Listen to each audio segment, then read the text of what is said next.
रख हौसला वो मंजर भी आएगा, तू मेरे साथ चपक कर मेहनत तो कर, तेरा भी 95% आएगा। जय हिंद दोस्तों, तो क्या हाल है। मेरा नाम है विकास। आज मैं क्लास 10 2023 बोर्ड एग्जाम के लिए हिंदी के 60 बहुविकल्पी प्रश्न लेकर आया हूं। पूरी मैराथन क्लास होने वाली है।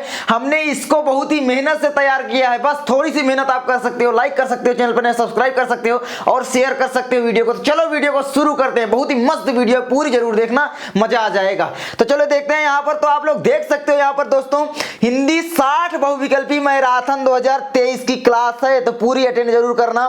16 फरवरी को जो आपके प्रश्न आएंगे 2023 को बिल्कुल ऐसा ही आने वाला है, ठीक है।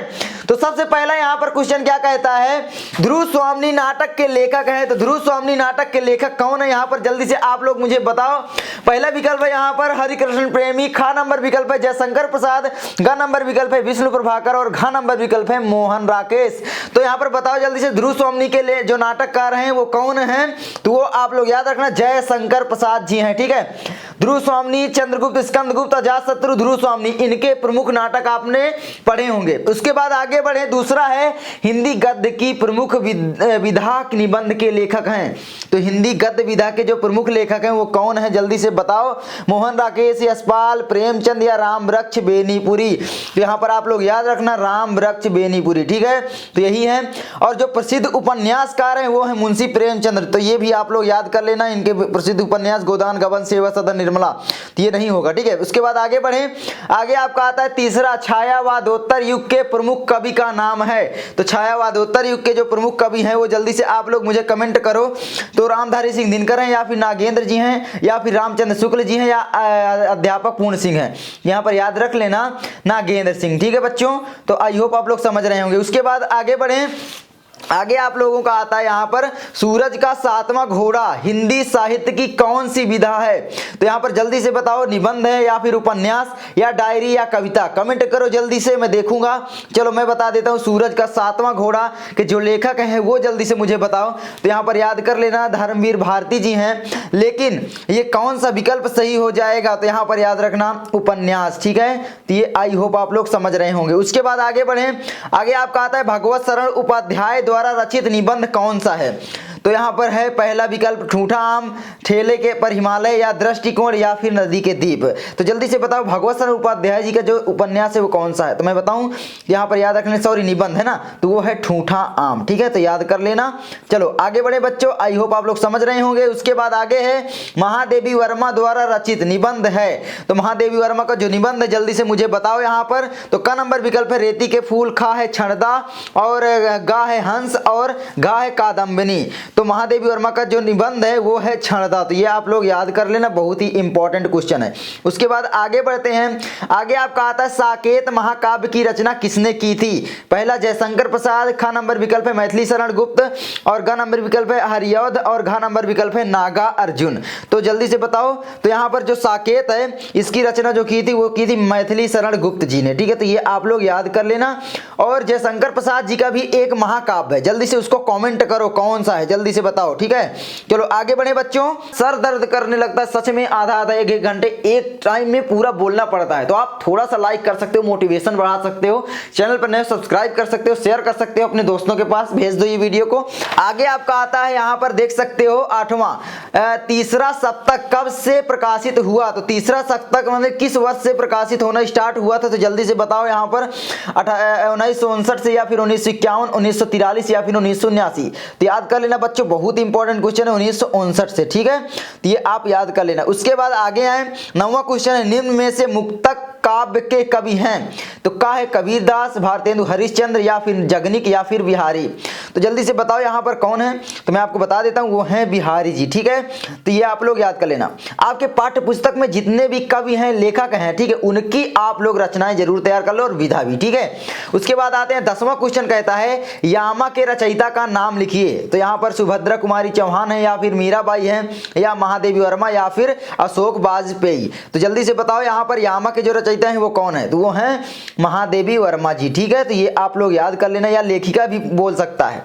उसके बाद आगे आते हैं 11 नंबर क्वेश्चन, आंगन के पार द्वार के रचयिता हैं तो कौन है। का है धर्मवीर भारती, खा है अज्ञेय, गा है गजानन माधव, या घा है राम नरेश त्रिपाठी। तो जल्दी से बताओ आंगन के पार के द्वार के रचयिता कौन है। तो यहाँ पर 11 नंबर का क्वेश्चन है। ठीक है, तो वो है अज्ञेय जी। ठीक है, तो यहाँ पर याद कर लेना, बहुत ही इंपॉर्टेंट क्वेश्चन है ये, सारे के सारे बोर्ड एग्जाम 2023 में आएंगे, तो इनको आप लोग तैयार जरूर कर लो मेरे दोस्तों। ठीक है, उसके बाद आगे बढ़ते हैं।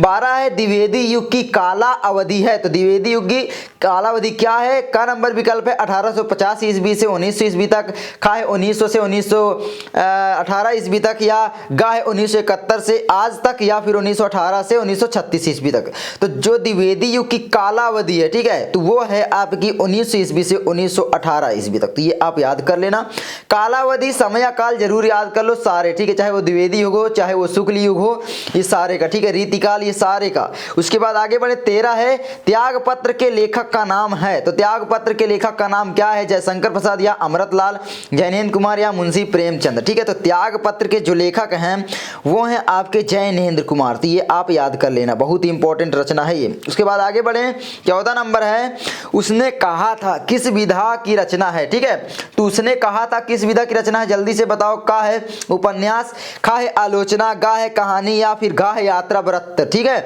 तो उसने कहा था जो था वो था गा नंबर विकल्प यानी कहानी। ठीक है, तो ये आप याद कर लेना। उसके बाद आगे बढ़ते हैं, परीक्षा गुरु के लेखक कौन है। ये प्रथम उपन्यास है हिंदी का, तो प्रथम उपन्यास है। ठीक है, ये भी आप लोग याद कर लेना। तो हिंदी का प्रथम उपन्यास भी है, तो यानी पूछ सकता है कि हिंदी के प्रथम उपन्यास के जो लेखक हैं वो कौन है। तो परीक्षा गुरु के लेखक कौन है, जल्दी से मुझे आप लोग बताओ। ठीक है, तो यहाँ पर याद कर लेना, यहाँ पर कौन हो जाएंगे, तो यहाँ पर हो जाएंगे आपके लाला श्रीनिवास दास। तो ये आप लोग याद कर लेना, बहुत ही इंपॉर्टेंट क्वेश्चन है। ठीक है, आई होप आप लोग समझ रहे होंगे। उसके बाद आगे आते हैं 16 नंबर क्वेश्चन। तो यहाँ पर आता है 16 नंबर क्वेश्चन, आप लोग देख सकते हो। ठीक है, निम्नलिखित कथनों में से कोई एक कथन सही है, उसे पहचान कर लिखो। तो पहला है गोदान प्रेमचंद का प्रसिद्ध महाकाव्य है, खा है हजारी प्रसाद द्विवेदी एक ख्याति लब्ध कवि हैं, गा है संस्कृति के 4 अध्याय रामधारी सिंह दिनकर की कृति है, या ममता कहानी के लेखक जयप्रकाश भारती हैं। तो संस्कृति के 4 अध्याय के लेखक रामधारी सिंह दिनकर हैं। इनमें से बताओ का कौन सा विकल्प आपका सही हो जाएगा। तो यहाँ पर याद कर लेना, संस्कृति के 4 अध्याय यानी इसके लेखक रामधारी सिंह दिनकर हैं, और ये निबंध है। ठीक है, रामधारी सिंह दिनकर जी का, ये भी याद कर लेना।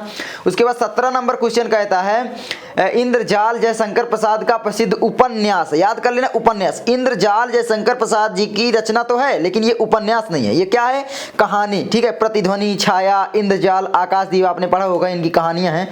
त्रिवेणी रामचंद्र शुक्ल का कहानी संग्रह है, या फिर शिक्षा और संस्कृति डॉक्टर राजेंद्र प्रसाद की रचना है, या घा अजंता डॉक्टर भगवत शरण उपाध्याय का नाटक है। थोड़ा बोलने में कभी कभी दिक्कत हो जाती है, तो उसके लिए माफ़ी चाहूँगा, क्योंकि यार दिन भर वीडियो बनाता हूँ तो उसमें थोड़ा मतलब थोड़ा सर दर्द ये सब बना रहता है, तो थोड़ा दिमाग हिल जाता है। ठीक है, तो यहाँ पर जल्दी से बताओ कौन सा विकल्प बच्चों सही हो जाएगा। तो यहाँ पर हो जाएगा आपका शिक्षा और संस्कृति के जो लेखक हैं वो है डॉक्टर राजेंद्र प्रसाद जी, यानी आपका विकल्प नंबर गा ही सही रहेगा। तो ज्यादातर विकल्प गा ही सही रहता है, इसकी एक ट्रिक भी मान सकते हो, अगर ना आए तो लगा देना, लेकिन आए तो फिर अच्छी बात है। उसके बाद 18 है निम्नलिखित कथनों में से कोई एक कथन सही है, उसे पहचान कर लिखिए। का है झूठा सच के लेखक रामविलास शर्मा हैं, खा है आवारा मसीहा एक उपन्यास है, गा है महादेवी वर्मा एक लेखिका हैं, गा है हंस पत्रिका के संपादक मुंशी प्रेमचंद जी हैं। अब आप लोगों को यहाँ पर कंफ्यूजन किसमें हो रही होगी, मैं जानता हूँ, दो इसमें कि भाई महादेवी वर्मा लेखिका भी तो हैं, क्योंकि इन्होंने छंददा निबंध लिखा था। अब निबंध लिखी है, इसका मतलब भाई ये लेखिका भी थी, और यहाँ पर हंस पत्रिका के संपादक मुंशी प्रेमचंद जी भी हैं। लेकिन महादेवी वर्मा एक कवित्री थी, ठीक है, लेखिका तो वो थोड़ा बहुत लेखन की हैं, तो ये काव्य ज्यादा लिखती थी। तो ये वाला विकल्प आपका नहीं होगा, ज्यादा सही विकल्प आपका हो जाएगा ये वाला, मुंशी प्रेमचंद जी वाला। ठीक है, ये आप लोग याद कर लेना। उसके बाद 19वां नंबर क्वेश्चन है भाई, निम्नलिखित कथनों में से कोई एक कथन सही है, उसे पहचान कर लिखिए। का है विकल्प? आचार्य रामचंद्र शुक्ल एक प्रसिद्ध कवि है, नहीं लेखक हैं, तो ये विकल्प नहीं होगा आपका। ममता जयशंकर प्रसाद का एक महाकाव्य है, नहीं, ममता जयशंकर प्रसाद का महाकाव्य बिल्कुल भी नहीं है। उसके बाद गोदान प्रेमचंद जी का प्रसिद्ध उपन्यास है, बिल्कुल, मैंने अभी आपको बताया गोदान गबन सेवा सदन निर्मला, ये इनको याद कर लेना। गोदान गबन सेवा सदन निर्मला प्रेमचंद जी के उपन्यास हैं, तो आपका ये वाला विकल्प सही हो जाता है, ठीक है, और ये भी विकल्प आपका गलत ही होगा। उसके बाद चलो बच्चों आगे बढ़ते हैं। तो बच्चों 20वां क्वेश्चन है, कलम का सिपाही की रचना किसने की? तो का नंबर विकल्प है वृंदावन लाल वर्मा, अमृत राय, प्रेमचंद या इनमें से कोई नहीं। तो यहाँ पर कलम का सिपाही किसकी रचना है? तो अमृत राय जी की है। ये क्या है आप लोग जानते हो, अमृत राय जी की ये कौन सी रचना है? तो ये है जीवनी, जीवनी विधा है, जीवनी विधा है, और किसकी है? तो वो है मुंशी प्रेमचंद जी के बारे में इन्होंने लिखा था, तो उनकी जीवनी है, ठीक है। उसके बाद आगे आते हैं 21वां नंबर, सूरज का सातवां घोड़ा किस विधा की रचना है? तो यहाँ पर का नंबर विकल्प है उपन्यास, खा है रेखा चित्र, गा है नाटक या आत्मकथा। तो सूरज का सातवां घोड़ा जो है, जल्दी से मुझे कमेंट करो। तो यहाँ पर आप लोग याद कर लेना, सूरज का सातवां घोड़ा जो है वो धर्मवीर भारती की रचना है। किसकी है? धर्मवीर भारती। तो ये भी आप लोग याद कर लेना, बहुत ही इंपॉर्टेंट है। अब यहाँ पर इसमें कौन सा विकल्प सही होगा, जल्दी से आप कमेंट करो, मैं आपको बता देता हूँ। तो यहाँ पर उपन्यास मैंने आपको पिछले बताया भी है, ठीक है। उसके बाद आगे बढ़ें, आगे आपका 22वां क्वेश्चन, छायावादी युग के प्रमुख लेखक हैं, तो कौन है? का नंबर विकल्प है यशपाल, खा है वृंदावन लाल वर्मा, गा है राम कुमार वर्मा या फिर भारतेंदु हरिश्चंद्र। तो यहाँ पर याद कर लेना राम कुमार वर्मा जी, ठीक है, जो आपके ज्यादातर सुने उन्हें होंगे ना, वही वाले होंगे। अब राम कुमार वर्मा की एक एकांकी है दीपदान, तो पूछ सकता है दीपदान के लेखक का नाम बताइए, तो दीपदान आप लोग याद कर लेना, ठीक है, इनकी प्रमुख रचना है। और ये कौन सी विधा है? एकांकी है, ये भी आप लोग याद कर लें। देखो एक साथ में कई सारे क्वेश्चन आपके क्लियर करवाता हूँ। उसके बाद आपका आता है 23 नंबर क्वेश्चन, गुनाहों के देवता उपन्यास के लेखक हैं, तो गुनाहों के देवता के उपन्यास के लेखक कौन है भाई? जयशंकर प्रसाद, इलाज चंद्र जोशी या अज्ञा या धर्मवीर भारती। तो इसमें भी हैं आपके धर्मवीर भारती, तो ये आप लोग याद कर लेना कौन है? धर्मवीर भारती। उसके बाद आगे आए, आगे 24 नंबर है, धर्मयुग के संपादक कौन थे? तो श्री राम शर्मा या फिर प्रेमचंद या फिर धर्मवीर भारती या महादेवी वर्मा। तो धर्मयुग के जो संपादक थे वो जल्दी से आप लोग मुझे कमेंट करो। चलो मैं बता देता हूँ, धर्मवीर भारती, ठीक है, तो ये आप याद कर लें, धर्मयुग धर्मवीर भारती, ठीक है। उसके बाद आगे आते हैं 25, ठलुआ क्लब निबंध के रचनाकार हैं, तो ठलुआ क्लब निबंध के रचनाकार कौन है? बाबू गुलाब राय या आचार्य रामचंद्र शुक्ल या सरदार पूर्ण सिंह या हजारी प्रसाद द्विवेदी। तो यहाँ पर जल्दी से बताओ, तो मैं बता दूं, यहाँ पर हो जाएंगे गुलाब राय। गुलाब राय जी की एक प्रसिद्ध आपने रचना भी पढ़ी होगी, मेरी असफलताएं। क्या है? मेरी असफलताएं, ठीक है, असफलताएं। तो ये किस विधा की रचना है? तो ये आत्मकथा विधा की रचना है। किसकी है भाई? गुलाब राय जी की। आचार्य रामचंद्र शुक्ल की प्रसिद्ध रचनाओं का मुझे जल्दी से कमेंट करो, ठीक है। तो इनके प्रसिद्ध उपन्यास भी हैं, प्रसिद्ध निबंध इनका चिंतामणि है, ठीक है। तो ये सारी चीजें, आचार्य हजारी प्रसाद द्विवेदी की एक रचना मुझे नीचे कमेंट करो। उसके बाद आगे बढ़े, 26 क्वेश्चन कहता है, रानी केतकी की कहानी के रचनाकार हैं, तो का नंबर विकल्प है इंसा अल्लाह खां, सदा सुखलाल, लल्लू लाल या फिर इनमें से कोई नहीं। तो ये याद कर लेना कि भाई इंसा अल्लाह खां, तो थोड़ा देखो बोलने में इतना देर लगती है तो आप थोड़ा बहुत मिस्टेक भी होती हैं, तो एक बार में मैं वीडियो शूट करता हूं। उसके बाद आगे आए, आगे आपका 27 नंबर क्वेश्चन कहता है, परशुराम की प्रतीक्षा के लेखक हैं, तो जल्दी से बताओ, का है अज्ञा, खा है दिनकर, गा है नागेंद्र, घा है हजारी प्रसाद द्विवेदी।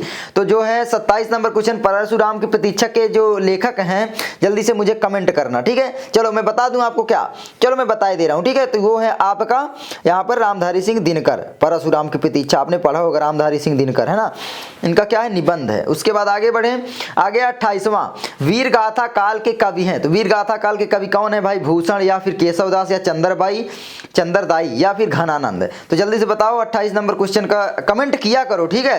तो यहाँ पर आपका कौन सा हो जाएगा? तो यहाँ पर मुझे कमेंट में बता देना, आप लोग क्या करोगे? कमेंट करोगे ना। चलो आगे बढ़े, 29 नंबर है, अयोध्या सिंह हरियौध की रचना है, तो अयोध्या सिंह हरियौध की जो रचना है वो कौन सी है? तो आप लोग याद कर लेना। यहाँ पर मैं बता दूं, परशुराम की प्रतीक्षा अभी आपने सुना, किसकी रचना है? जल्दी से मुझे कमेंट करो। रामधारी सिंह दिनकर जी की, अभी आपने ऊपर देखा, निहार महादेवी वर्मा की है ना। तो अब यहाँ पर विकल्प कौन से बकते हैं? रामधेनी और प्रियप्रवास, तो यहाँ पर प्रियप्रवास हो जाएगा, ठीक है।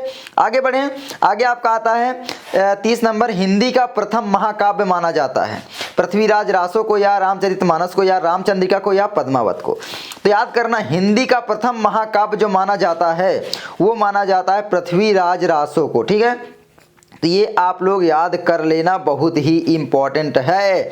उसके बाद आगे बढ़े, क्या आगे बढ़ते हैं भाई साहब। 31 नंबर क्वेश्चन, सोठा के प्रथम एवं तृतीय चरण में कितनी मात्राएं होती हैं? तो यहाँ पर जल्दी से बताओ कितनी मात्राएं होती हैं। तो वो होती हैं 11 मात्राएं। ठीक है, सोठा के प्रथम एवं तृतीय चरण में 11 मात्राएं, द्वितीय तथा चौथे चरण में 13 मात्राएं होती हैं। ठीक है, तो अगर पूछ ले द्वितीय तथा चौथे चरण तो यहाँ पर 13 मात्राएं होंगी। तो प्रथम और तृतीय चरण में 11 मात्राएं होती हैं। ठीक है, तो आई होप आप समझ गए होंगे। उसके बाद आगे आते हैं 32 नंबर, बहुत ही आसान क्वेश्चन है। करुण रस का स्थायी भाव है। करुण मतलब होता है दुख, दुख का मतलब होता है शोक। ठीक है, तो दुख, तो यहाँ पर कहाँ है शोक, ये आपका यही सही हो जाएगा। और हास्य दो है, हास रस का स्थायी भाव है। ठीक है, हास्य रस का स्थायी भाव हास है, हास, ये भी आप लोग याद कर लेना। उसके बाद आगे बढ़ें, आगे आपका 33 नंबर क्वेश्चन है, जहां उपमेय में उपमान की संभावना की जाए वहां कौन सा अलंकार होता है? ठीक है, तो जहां उपमेय में उपमान की संभावना की जाए वहां पर कौन सा अलंकार होता है? वो होता है उत्प्रेक्षा अलंकार। संभावना की बात की जाए तो उत्प्रेक्षा अलंकार। उदाहरण आप लोग समझ सकते हो, क्या आप कुछ भी ले सकते हो यार। मान लो आपने ले लिया कि नेत्र मानो कमल है ना, तो यहाँ पर आप लिख लिए कि नेत्र मानो कमल है। नहीं, नेत्र जो है संभावना की जा रही है कि कमल जैसे हैं। ठीक है, मानो कमल हैं, तो यहाँ पर कौन सा अलंकार हुआ? उत्प्रेक्षा अलंकार। तो मतलब संभावना जहाँ पर की जाए, जहाँ संभावना की जाए। ठीक है, आई होप आप समझ गए होंगे। उसके बाद आगे बढ़ते हैं बच्चों, आगे आपका आता है क्वेश्चन नंबर 34, रोला छंद में कितने चरण होते हैं? तो का है 2, खा है 4 या 8 या 6। तो रोला छंद में कितने चरण होते हैं? तो आप लोग याद रख लेना 4 चरण होते हैं। ठीक है, उसके बाद आते हैं 35, चरण कमल बंधव हरिराई में कौन सा अलंकार है? तो जल्दी से बताओ, का है अनुप्रास, खा है रूपक, गा है उत्प्रेक्षा, घा है उपमा। तो यहाँ पर जो चरण कमल बंधव हरिराई आपने उदाहरण पढ़ा होगा उसमें है रूपक अलंकार। ठीक है, चरण कमल बंधव हरिराई। उसके बाद आगे बढ़े, 36 नंबर क्वेश्चन है, रोला में कितनी मात्राओं पर यति होती है? तो जल्दी से बताओ, रोला में कितनी मात्राओं पर यति होती है? 11 और 13 पर, या 13 और 11 पर, 12 और 10 पर? ये तो हो नहीं सकता, तो यहाँ पर हो जाए 11 और 13। ठीक है, तो ये वाला आपका सही है। उसके बाद आगे बढ़े, आगे है 37, पीपर पात सरिस मन डोला में कौन सा अलंकार है? जो पीपर का पत्ते के जैसे मन डोलता है, यहाँ पर बोला गया है पीपर पात सरिस मन डोला, यानी पीपल के पत्ते की तरह मन डोला, है ना, यही बोला गया, पीपल की पत्ते की तरह मन डोला। तो यहाँ पर कौन सा अलंकार हुआ? जल्दी से बताओ मुझे भाई साहब, उपमा या रूपक, उत्प्रेक्षा या श्लेष? श्लेष तो कभी हो ही नहीं सकता क्योंकि हमारे पाठ्य पुस्तक में नहीं है। तो यहाँ पर 37 नंबर क्वेश्चन का जो सही विकल्प होगा होगा उपमा अलंकार, यानी का। यहाँ पर क्या की जा रही है? तुलना की जा रही है, यानी मन की तुलना है। ठीक है, तो यहाँ पर उपमा अलंकार हुआ। पीपर पात सरिस मंडोला, यानी पीपल के पत्ते की तरह मंडोला, तरह मतलब समान, है ना, तो यहाँ पर समानता बताई जा रही है, उपमा अलंकार हुआ। ठीक है, तुलना की जा रही है समान गुण धर्म के आधार पर। उसके बाद 38 नंबर क्वेश्चन है, नेह का तत्सम क्या होगा? तो नेह का तत्सम बिल्कुल सिंपल, स्नेह। आपने पढ़ा होगा, स्नेह बहुत कर रहे हो क्या? इससे स्नेह मतलब प्रेम, है ना, तो प्रेम तो नहीं होगा, इसको स्नेह बोलेंगे, है ना, नेह का स्नेह। उसके बाद आगे बढ़े, 39 है, शताब्दी में कौन सा समास है? तो यहाँ पर शताब्दी में कौन सा समास होगा? द्विगु समास, द्वंद्व समास, बहुब्रीहि समास या फिर कर्मधारय समास। तो यहाँ पर बच्चों एक बात याद कर लेना कि आपकी बार पाठ्य पुस्तक से आपका हटा दिया गया है बहुब्रीहि समास, कर्मधारय समास। अब आपके 2 ही बचे, या एक विकल्प दे देगा इनमें से कोई नहीं, तो आप लोगों को दिमाग लगाना पड़ेगा, वरना आप ये दोनों को कट करो, द्वंद्व या द्विगु हो सकते हैं। तो यहाँ पर कौन सा समास होगा? जल्दी से मुझे बताओ। यहाँ पर भाई साहब शताब्दी, अंकों, अंक वाली जहां पर चीज है, यानी 100, शताब्दी मतलब 100 वर्षों का समूह, है ना, या समाहार, तो शताब्दी बोलते हैं। तो शताब्दी में कौन सा अलंकार होगा? यहाँ पर अंक की बात की जा रही है, जहां पर अंक की बात की जाए वहां पर द्विगु समास होगा, ये आप लोग याद कर लेना बस। ठीक है, और द्वंद्व समास में क्या होगा भाई? माता पिता, ऐसे माता पिता, जैसे ये वाला चिन्ह याद कर लेना, बस ये चिन्ह लगा होगा, बस। आई होप आप समझ गए होंगे। उसके बाद आगे आते हैं चौथा, 40 नंबर, कि 4 राहों का समूह का समास होगा। 4 राहों का समूह आपने पढ़ा होगा, चौराहा, बिल्कुल सिंपल है यार, इसको तो बताने की कोई जरूरत नहीं है। उसके बाद आगे बढ़े, आगे आपका आता है प्रश्न नंबर 41 भाई साहब, उपमा में कितने अंग होते हैं?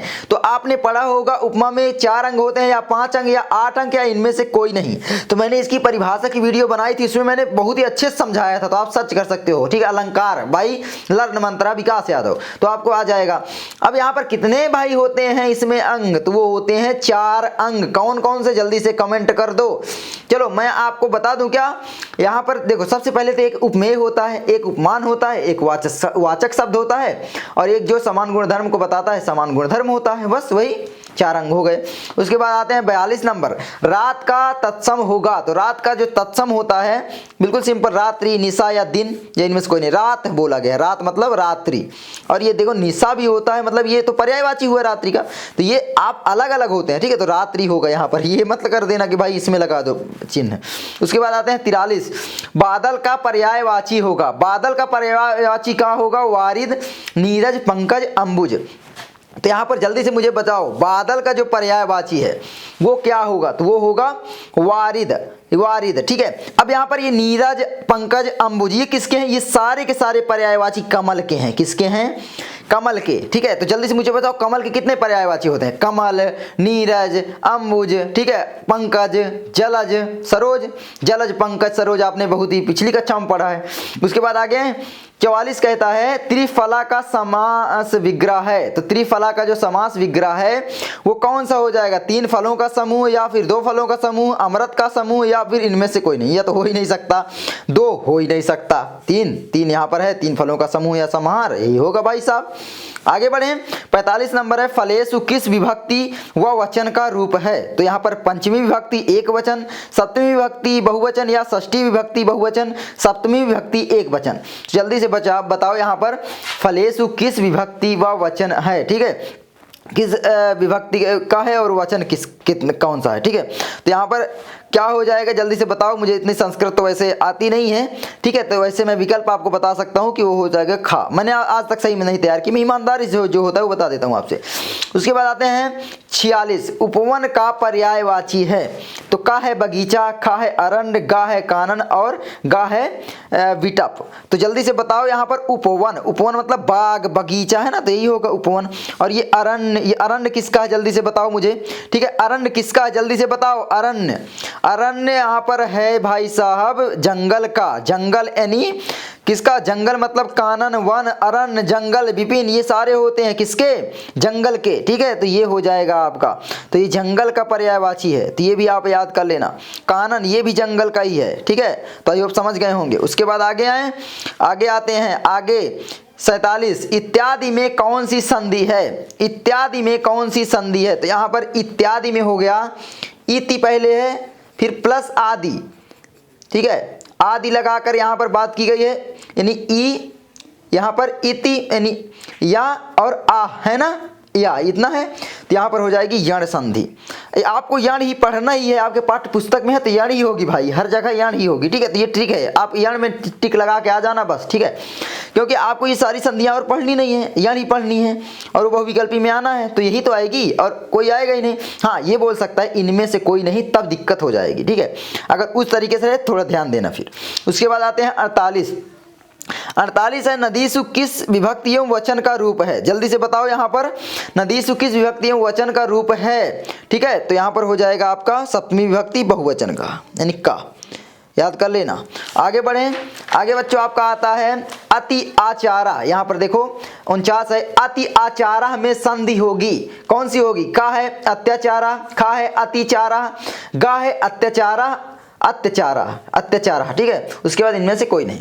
यहाँ पर 49 नंबर का जो सही क्वेश्चन का आंसर होगा वो होगा अत्याचार। ठीक है, तो इसका संधि होगी अत्याचार, अति धन आचारा, अत्याचार। और देखो ये सारे गलत लग रहे हैं आपको, ये समझ में आ जाएगा, तो ये तो सरल होते हैं। उसके बाद आता है 50, पठ धातु लट लकार उत्तम पुरुष एक वचन का रूप होगा, तो कौन सा होगा भाई? पठाम या पठामी या पठस या पठावा। तो कौन सा होगा आप लोग बुक में देख लेना और मुझे कमेंट कर देना। ठीक है, क्या करोगे? कमेंट कर दोगे। ठीक है, तो ये आप लोग याद कर लेना। उसके बाद आगे आते हैं 51, तथैव में संधि विग्रह है, तो यानी संधि विच्छेद, ठीक है। तो क्या हो जाएगा, तथैव, तथैव, क्या बोला, तथैव। सही से पढ़ा करो तो आपको समझ में आएगा, ठीक है। तो यहाँ पर तथैव का क्या हो जाएगा, जल्दी से बताओ मुझको भाई साहब। यहाँ पर हो जाएगा आपका तथा धन एव, बिल्कुल सिंपल।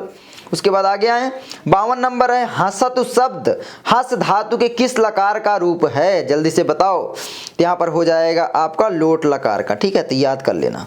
उसके बाद आगे आते हैं 53, मधुनि किस विभक्ति एवं वचन का रूप है, तो ये मुझे आप लोग कमेंट कर देना। क्या करोगे, कमेंट करोगे, बुक में देख करना कर देना। उसके बाद अपठा किस लकार का रूप है, तो यहाँ पर आपका अपठा जो है किस लकार का रूप है, लंग लकार, लट लकार, लोट लकार या लट लकार। तो यहाँ पर हो जाएगा लंग लकार, ठीक है, लंग लकार। तो ये आपका पास्ट टेंस जिसे कहते हैं। उसके बाद आगे आए 55, आधंता में कौन सी संधि है, तो आधंता में कौन सी संधि है, यण संधि, गुण संधि, वृद्धि संधि, दीर्घ संधि। ये तो पढ़ना नहीं है, यण ही होगी, यण संधि, ठीक है, तो बस यण संधि है। उसके बाद आते हैं अगला है 56, स्वागत का संधि विग्रह होगा। स्वागत का क्या होगा, सुधन आगतम, स्वागतम, ठीक है। तो ये आप लोग याद कर लेना, बहुत इंपॉर्टेंट है, 56 नंबर। उसके बाद आगे आते हैं 57 नंबर, पठ धातु लट लकार प्रथम पुरुष एक वचन का रूप होगा, पठिष्यति, पठिष्यामि, पठिष्यसि। तो यहाँ पर हो गया पठिष्यति, पठिष्यति, ठीक है, ये होगा पठिष्यति, पठिष्यतः, पठिष्यन्ति, प्रथम पुरुष बोला है ना, पठिष्यति, ठीक है, पठिष्यति, पठिष्यतः, पठिष्यन्ति, ऐसे है ना। उसके बाद आगे आए, आगे है आपका आगे 58 है, इति अत्र की संधि होगी। तो इति अत्र की संधि क्या होगी, इत्यत्र या इतित्र या इत्युत्र। तो यहाँ पर हो जाएगी, यहाँ पर सिंपल देखो है इत्यत्र है ना। उसके बाद आगे फल शब्द के चतुर्विभक्ति एक वचन का रूप क्या होगा, यार मुझे ये कमेंट कर देना, ठीक है। मैं आपसे कमेंट क्यों पूछ रहा हूँ, सही बताऊँ, क्योंकि ये मुझे ही समझ में नहीं आते ठीक है, मुझे याद नहीं है, सच बता रहा हूँ।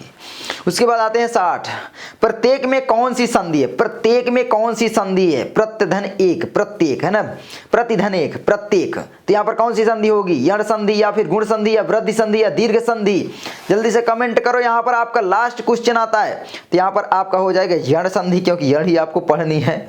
तो बस ये थे वीडियो। आई होप दोस्तों आपको ये सारे के सारे 60 क्वेश्चन तैयार हो गए होंगे और आप लोगों को बहुत सारे आते रहे होंगे, मैं ये कल्पना करता हूं, और आपको आते होंगे मैं जानता हूं। और हाँ, मैं बहुत ही इंपॉर्टेंट वीडियो, बहुत ही इंपॉर्टेंट नोट्स आपके लिए लाऊंगा हिंदी की, जिन्हें पढ़कर आप बोर्ड एग्जाम में 80 से 85% तो वैसे ही पा सकते हो, केवल उस नोट्स को पढ़कर। जल्दी मैं आपको प्रोवाइड करूंगा। और बस मैं मिलता हूं आपसे अगली वीडियो में आज, ताकि हमारी भी थोड़ा सा हेल्प हो जाए और अपने आपके दोस्त की भी हो जाए, तुम्हारी तो हम कर ही रहे हैं, ठीक है। तो चलो मैं मिलता हूं आपसे किसी नेक्स्ट वीडियो में, तब तक के लिए दोस्तों जय हिंद, जय भारत।